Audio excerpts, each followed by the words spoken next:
वहाँ पर जो गर्दनी बाग में जो धरना स्थल है, वो धरना स्थल अपने आप में एक मरुस्थल जैसे ही बना रखा है ना। वहाँ पर आसपास कुछ ऐसा नहीं है कि स्टूडेंट्स की रीच भी हो सके। रिज़ल्ट निकाल दिया, ठीक है, उसके बाद पूरा मतलब कोई उनको चिंता ही नहीं है, मतलब कि वो ऐसे प्रतीत करने की भैया कोई प्रोटेस्ट है ही नहीं, नॉन एग्जिस्टिंग है कोई प्रोटेस्ट। वो तो ऐसा मतलब बीपीएससी और बिहार सरकार रवैया दिखा रही है। जो बड़ी बड़ी मछलियाँ हैं, और भैया समुद्र में आप हैं, समुद्र में तो बड़ी मछली छोटी को खाई जाती है ना, तो वही हुआ है।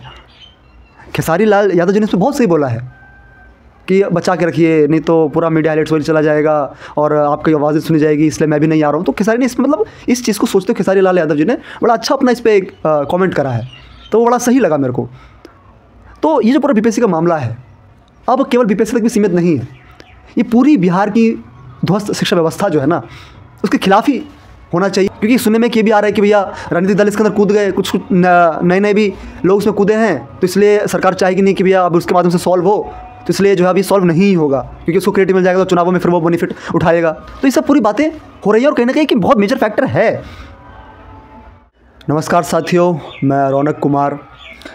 साथियों, आज फिर एक विषय पर बात करने के लिए आया हूँ आपसे। विषय है बीपीएससी छात्रों द्वारा जो विरोध प्रदर्शन करा जा रहा है पटना में पिछले 1 महीने से। इस पूरे विषय पर मैं कुछ अपने राय विचार और साथ ही क्या इस विषय को लेकर राजनीति हो रही है, उन सब पे कुछ बातें रखूँगा। तो साथियों, सबसे पहले तो मैं ये बता देना चाहता हूँ कि मैं स्वयं पटना के गर्दनी बाग में मौजूद था। मैं 15-17 दिन रहा वहाँ पर। जब 29 तारीख की रात को पटना पुलिस ने बर्बरता करी बीपीएससी छात्रों और अभिभावकों पर, किस प्रकार से इतनी ठंड की रात में वाटर कैनन चलाए गए, लाठियाँ बरसाई गई, तो उस बर्बरता को देखते हुए ये छात्रों का सत्याग्रह, ये संघर्ष कमज़ोर ना पड़ जाए, इसलिए मैं भी 29 तारीख के बाद उसके अगले दिन बेगूसराय से पटना पहुंचा था। तो साथियों, उसके बाद से मैं लगातार वहाँ पर रहा, सोया। 10-15 दिन लगातार गर्दनी बाग में ही उस धरना स्थल पर मैं रहा, और इसलिए मैं गया था ताकि वो जो संघर्ष है वो कमज़ोर ना पड़ जाए, उसमें एक मजबूती आए, इसलिए मैं वहाँ पर स्वयं भी गया था। तो बहुत सी चीज़ें देखी, समझी। भिन्न भिन्न प्रकार के राजनीतिक दल के लोग आए, राष्ट्रीय स्तर के भी आए, राज्य स्तर के भी आए। तो अब ये मैटर अभी भी सॉल्व नहीं हुआ है। जैसे कि आपको मालूम है, बीपीएससी छात्रों की मांग है कि ये एग्ज़ाम पूरी तरीके से, ये जो एग्ज़ाम करवाया गया था 70वीं बीपीएससी, इसको रद्द किया जाए, इसके जांच हो और फिर से ये 70वीं बीपीएससी एग्ज़ाम करवाई जाए। ये पूर्णतः जो एम है वो यही है, और इसके साथ साथ कुछ 4-5 और भी मांगे छात्रों की हैं।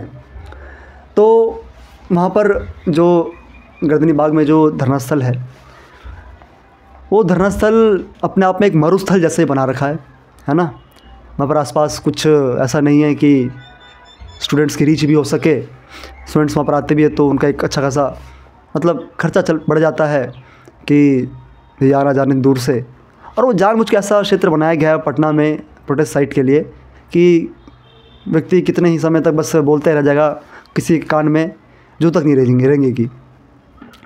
तो ये तो हो गया प्रोटेस्ट साइट। ना वहाँ पे शौचालय की व्यवस्था है, ना साफ़ सफाई की व्यवस्था है, ना ठीक से पंडाल की व्यवस्था है, ना साउंड सिस्टम है, ठीक है। अब किसी की ठीक से व्यवस्था है नहीं। कुल मिलाकर बात ये है, लोकतंत्र में एक हर एक जगह का एक प्रोटेस्टिंग साइट होता है। पटना का संभवतः गर्दनी बाग है ना, वही है। तो उसकी भी हालत पूरी जर्जर बेकार है, ठीक है। वही मच्छरों में सोना पड़ता था, बदबू सूंघते हुए।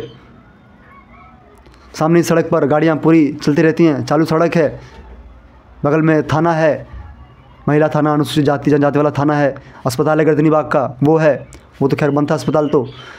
और वो 2015 में हाईकोर्ट के जजमेंट के बाद पटना हाईकोर्ट के उस धरना स्थल को तय करा गया था। तो पटना हाईकोर्ट से मैं कहना चाहूँगा, यदि अगर ये आवाज़ वहाँ तक पहुँचे तो सर आपने क्या समझ रखा है इस देश की जनता को क्या इस देश की जनता में आपने भेदभाव कर रखा है क्या? जो अफसर जो लोग हैं, जो दूसरे जो लोग हैं, उनको अपनी बात सुनवानी हो तो जिस भी माध्यम से सुनवा लेंगे, और एक आम जनता को जब अपनी बात सुनवानी हो तो उसको जो है आप जितना कम सुविधा देंगे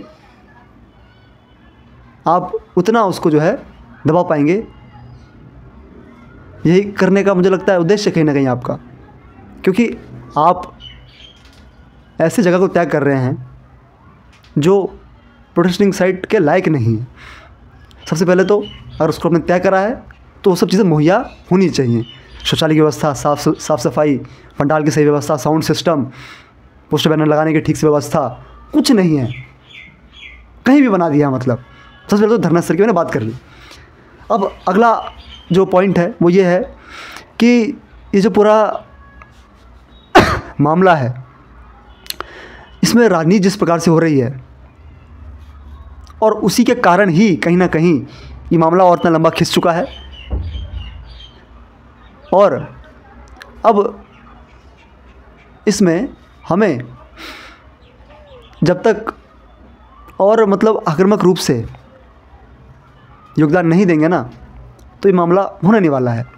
आप ही देखिए कि राजनीति होनी चाहिए, राजनीति अच्छी चीज़ है, और राजनीति की काट राजनीति है, यानी राजनीति के तहत ही तो इसके अंदर जो चीटिंग हुई है, जो स्कैम हुआ है, जो पेपर लीक हुआ है, उसी के तहत सीट की खरीद फरोख्त इसी वजह से हुई है। राजनीतिक लोग ही शामिल हैं इसके अंदर, तो उसका जवाब भी एक राजनीतिक लोग ही होंगे, है ना।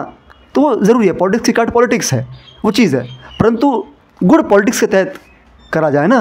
आप अपनी इसको गंदी राजनीति की भेंट को चढ़ाओगे, चाहे कोई भी राजनीतिक दल है, इसको अपनी गंदी राजनीति की भेंट चढ़ाने का पूरा प्रयास करा जा रहा है, और अभी कहीं हद तक ये सफल भी चीज़ है। इसलिए ये मुद्दा उतना अब उजागर नहीं है। जो था ये दिसंबर के आखिरी सप्ताह में जो था, दिसंबर के बस वही था, उसके बाद से कहाँ दिख रहा है मुद्दा। एक व्यक्ति, एक दल नया उसमें बस इन्होंने जितनी अपनी वाहवाही और पॉलिटिकल एज लूटना था उन्होंने लूट लिया, और कह रहे कि भाई ये और वो फलाना ढिमका, बहुत सी चीज़ें जो हैं क्लेम करी जाती हैं, परंतु मुद्दा अभी वही है, वहीं का वहीं पूरा मामला अटका हुआ है। पीपीएससी अपना पूरा काम करी जा रही है, रिज़ल्ट निकाल दिया, ठीक है, उसके बाद पूरा मतलब कोई उनको चिंता ही नहीं है, मतलब कि वो ऐसे प्रतीत कर रहे हैं कि भैया कोई प्रोटेस्ट है ही नहीं, नॉन एग्जिस्टिंग है कोई प्रोटेस्ट। वो तो ऐसा मतलब बीपीएससी और बिहार सरकार रवैया दिखा रही है। न जाने कहाँ कहाँ नहीं गए बीपीएससी के छात्र, राज्यपाल के पास गए, चीफ सेक्रेटरी के पास गए, अलग अलग राजनीतिक दलों के जो प्रतिनिधि हैं वो उनसे मिलने आए, फ्रंट डोर से भी बैक डोर से भी हर तरीके से प्रयास करा गया, उसके बावजूद भी मुद्दा आगे नहीं बढ़ रहा है। तो इसमें एक चीज़ ध्यान रखनी चाहिए, वो ये है कि अगर कोई लड़ाई है, कोई संघर्ष है, अगर उसको हम स्वयं नहीं लड़ेंगे ना तो कोई दूसरा जो आपके लिए लड़ेगा वो केवल अपने ही स्वार्थ और अपने ही उद्देश्य के लिए वो काम करेगा। ज़्यादातर यही रहता है ना, क्योंकि आप देखिए, अरे भाई सरकार होना, ठीक है, वो मायने नहीं रखता है ना, सरकार खुद की होना वो मायने रखता है ना। इसलिए तो हमने अंग्रेज़ों से आज़ादी लेना भी, हमको स्वराज चाहिए था, स्वयं का राज चाहिए था। तो भी जब आपकी लड़ाई है तो आप स्वयं लड़िए, आप दूसरों के हाथ में देंगे तो राजनीतिक शिकार हो जाएंगे। तो वही कहीं ना कहीं अब तक इसमें हुआ है, किस प्रकार से वहाँ पे कहा जा रहा था कि भैया हम सबका स्वागत कर रहे हैं, ये कर रहे हैं, वो कर रहे हैं। भैया आप हम स्वागत कर रहे हैं, ठीक है, परंतु प्लेटफॉर्म अपना किसी को नहीं देना है, और छात्र ऐसा कर भी रहे थे, परंतु फिर भी जो है कहीं ना कहीं इसमें कुछ चूक हो गई, और इसलिए आज ये सब अंजाम भुगतना पड़ रहा है कि भैया अभी तक कोई भी सुनवाई नहीं है, और बीपीएससी अपना पूरी जो है कार्रवाई करता जा रहा है। जुडिशरी में भी ये मामला गया, जुडिशरी भी कह रही भैया बाद में सुनवाई होगी, ठीक है। तो ये मामला अभी भी पूरी तरीके से अटका हुआ है।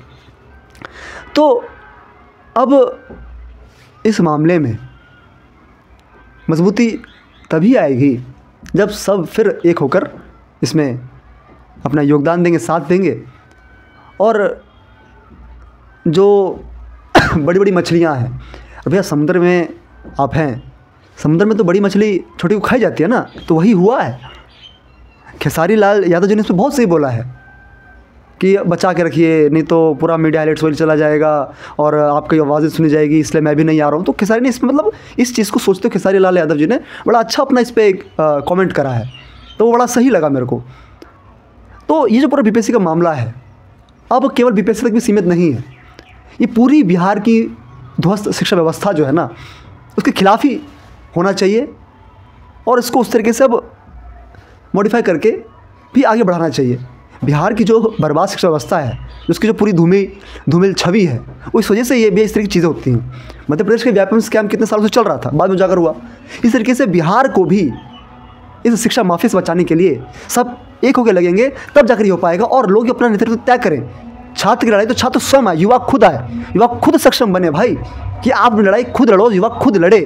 आप अपनी कमान अपने पास रखिए, किसी और के हाथ में मत जाने दीजिए, तब कहीं ना कहीं इसमें सफलता प्राप्त होगी। क्योंकि सुनने में ये भी आ रहा है कि भैया राजनीतिक दल इसके अंदर कूद गए, कुछ नए भी लोग उसमें कूदे हैं, तो इसलिए सरकार चाहेगी नहीं कि भैया अब उसके माध्यम से सॉल्व हो, तो इसलिए जो है अभी सॉल्व नहीं होगा, क्योंकि उसको क्रेडिट मिल जाएगा तो चुनावों में फिर वो बेनिफिट उठाएगा। तो ये सब पूरी बातें हो रही है और कहीं ना कहीं कि बहुत मेजर फैक्टर है। तो इसलिए जो है जब भी इस प्रकार का कोई संघर्ष करा जाए, तो जो इसको लेकर शुरू करा था, जो शुरू करने वाले लोग होते हैं वो अपने हाथ में नेतृत्व रखें या अपने जैसे लोगों के हाथ में ही रखें, छात्रों युवाओं के हाथ में रखें, तभी जाके इसमें सफलता प्राप्त होगी। अन्यथा इस प्रकार से राजनीति का भेंट भी चढ़ा हुआ है मुद्दा, इस तरीके से चढ़ा हुआ रह जाएगा और दूर से मेमियाने से कुछ नहीं होगा। जंगल में मोर नाचा किसने देखा, किसने नहीं देखा, तो वही चीज़ अब होती जा रही है। बहरहाल तो यही पूरा मामला है। तो चाहूँगा कि ये मुद्दा जल्द से जल्द सॉल्व हो जाए, सारी मांगें पूरी हों, है ना, और बिहार की राजनीति और सकारात्मक राजनीति में तब्दील हो और फिर से कोई ऐसा मामला ना आए, यही इसमें उम्मीद करी जाए। तो यही आज की वीडियो में, बाकी होगा तो इस विषय पर और भी आगे वीडियो बनाई जाएंगी। धन्यवाद।